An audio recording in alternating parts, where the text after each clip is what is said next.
സാമ്പത്തിക സാക്ഷരതയ്ക്കായി പുതിയ പുസ്തകവുമായി വിദ്യാഭ്യാസ വകുപ്പ്. ധനകാര്യം സാമ്പത്തിക സാക്ഷരത എന്നാണ് പുസ്തകത്തിന്റെ പേര്.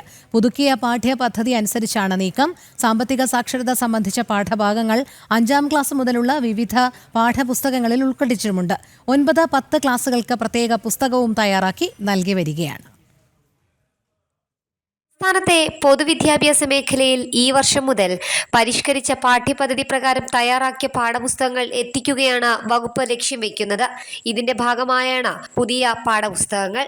സാമ്പത്തിക സാക്ഷരത സംബന്ധിച്ച് പ്രത്യേക പുസ്തകം തയ്യാറാക്കി പ്രസിദ്ധീകരിച്ചിട്ടുമുണ്ട്. ധനകാര്യം സാമ്പത്തിക സാക്ഷരത എന്നാണ് പാഠപുസ്തകത്തിന്റെ പേര്.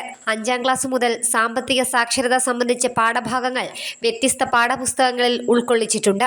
9, 10 ക്ലാസുകൾക്ക് പ്രത്യേക പുസ്തകവും തയ്യാറാക്കി നൽകി വരികയാണ്. 8 യൂണിറ്റുകളിലായി സമ്പാദ്യവും നിക്ഷേപ സാധ്യതകളും, ആധുനിക ബാങ്കിംഗ് സേവനങ്ങൾ, ബാങ്ക് രേഖകളും ഫോമുകളും, ഇൻഷുറൻസ് സുരക്ഷയും സമ്പാദ്യവും, പോസ്റ്റൽ വകുപ്പ് ധനകാര്യ സേവനങ്ങൾ, ഓഹരി വിപണിയും മ്യൂച്വൽ ഫണ്ടുകളും, യുക്തിസഹമായ നിക്ഷേപ തീരുമാനം, ധനകാര്യ രംഗത്ത് ഉന്നത വിദ്യാഭ്യാസ സാധ്യതകളും തൊഴിലവസരങ്ങളും എന്നിങ്ങനെയാണ് പാഠപുസ്തകത്തിൽ പ്രതിപാദിച്ചിട്ടുള്ളത്. കുട്ടികളിൽ ചെറുപ്പം മുതൽ തന്നെ സാമ്പത്തിക അച്ചടക്കം ശീലിക്കുന്നതിനായാണ് ഈ പുസ്തകങ്ങൾ പാഠ്യപദ്ധതിയുടെ ഭാഗമാക്കിയത്. ജനം, തിരുവനന്തപുരം.